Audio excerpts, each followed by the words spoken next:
kakek itu juga dipukuli. Wow, dipukuli teman-teman. Jangan samakan dengan hukumannya orang-orang yang korupsi, memakan uang rakyat.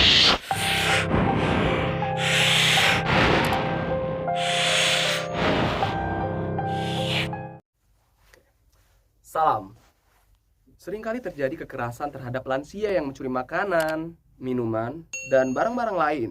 Ada yang sampai digebukin dan ada yang tidak. Sekarang terjadi lagi kasus serupa, di mana seorang lansia ketahuan mencuri di salah satu minimarket yang ada di Gorontalo. Saya melihat video ini pertama kali di Instagram saya, di akun indozone.id. Di mana kronologinya, bapak ini mencuri 15 minyak kayu putih dan bohlam sebanyak 20 buah. Di video tersebut, banyak orang yang diduga pegawai minimarket yang sedang menginterogasi bapak lansia tersebut untuk mengeluarkan semua barang curiannya. Oke, sekarang kita baca dulu nih informasi dari Indozone-nya.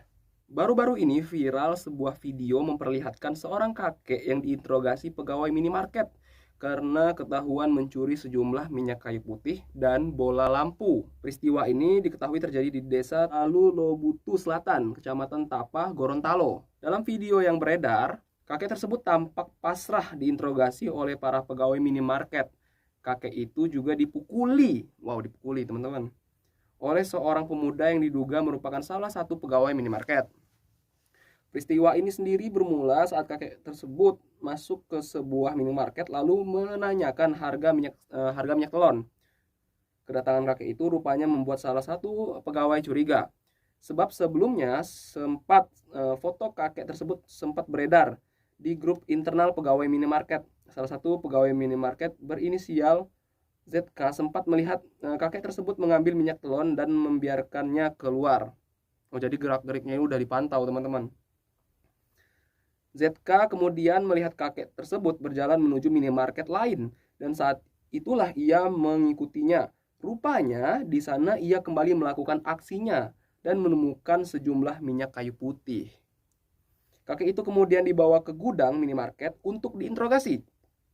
Ditemukan 15 buah minyak kayu putih dan 20 bola lampu pada kakek tersebut. Barang-barang tersebut ia simpan di bagian pinggang dan perut. Sementara itu di tasnya ditemukan susu merek Morinaga dan Entrasol, teman-teman. Sorry, tulisannya kecil.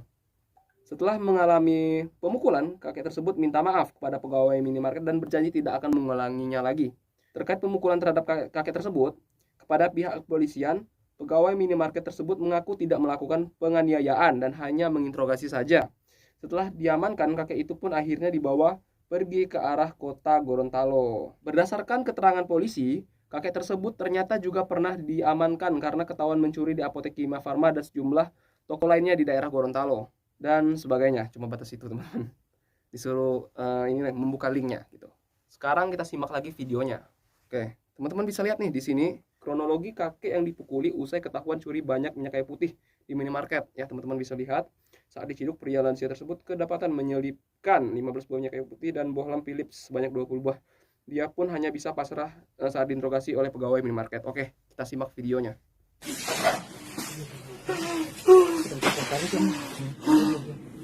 Siapa ambil bagi tuh? Hah? Sudah bantuan dari sana kemarin ya.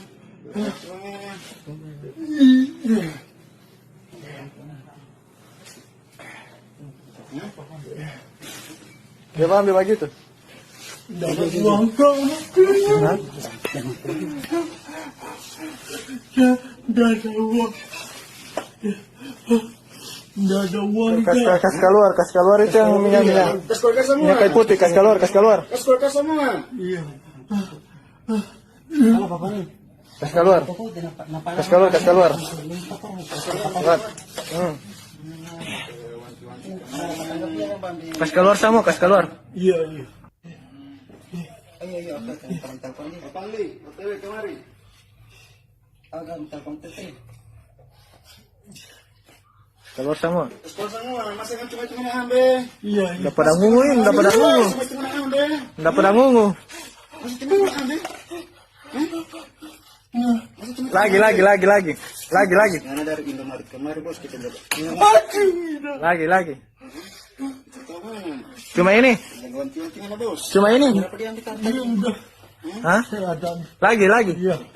Keluar.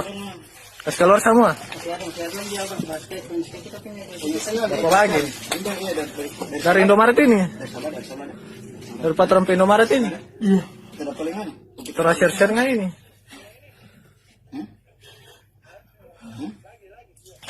Gimana kan? Satu wakong bau tanah mana? Nggak ada uang buat saya. Orang mana bos? Orang mana bos? Orang Manado. Mana di mana? Hah? Kita ke di mana? Mana di mana? Iya, saya punya KTP. Mana tuh KTP?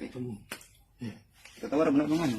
Saya kehabisan uangnya. Bukan kehabisan uang selama di sini bos. Selama nggak di sini. Baru kali ini Coba ini beberapa minggu nggak di sini. Itu jagoan tinggal 1 bulan. Mana? Bikin rugi. Tanggung apa ini? Kita selama kemarin. Ya kan kita punya. nggak ada lagi mereka. Coba buka lagi, sana. Nggak ada, nggak sumpah. Mana kan abata? Di mana tas bata? Mata sama tas. Kas utang. Tas yang bata di mana? Itu. Ada di sana Pak. Ada isi apa? Hah? Ada isi apa? Nggak ada apa-apa Pak. Yang bagus. Kalau Iya. kamu nggak ada bisa. Oke, udah kita simak ya teman-teman ya. Sampai ditonjokin ya teman-teman tadi ya. Oke. Di sini saya ingin menyampaikan sudut pandang saya yang berbeda dan sedikit mendramatisir kasus ini, teman-teman. Sekarang kita sepakat dulu nih, secara hukum dan agama yang ada di dunia ini, itu mencuri adalah suatu perbuatan yang dilarang. Dan kekerasan yang dilakukan dengan cara main hakim sendiri, itu juga salah satu perbuatan yang salah. Nah, yang sangat disayangkan di video ini, Bapak ini sepertinya sudah melakukan aksinya ini, itu sudah lama. Dan udah berulang-ulang kali. Makanya sampai karyawannya udah tahu nih videonya seperti itu teman-teman. Bahwasannya Bapak ini pernah melakukan suatu kegiatan yang sama, yaitu mencuri di minimarket. Oke, itu salah satu video ya, terjadi pencurian lansia. Dan sebelum-sebelumnya juga ada video tentang lansia yang mencuri karena kelaparan, karena faktor ekonomi dan sebagainya. Oke, balik lagi ke sudut pandang saya yang berbeda tadi.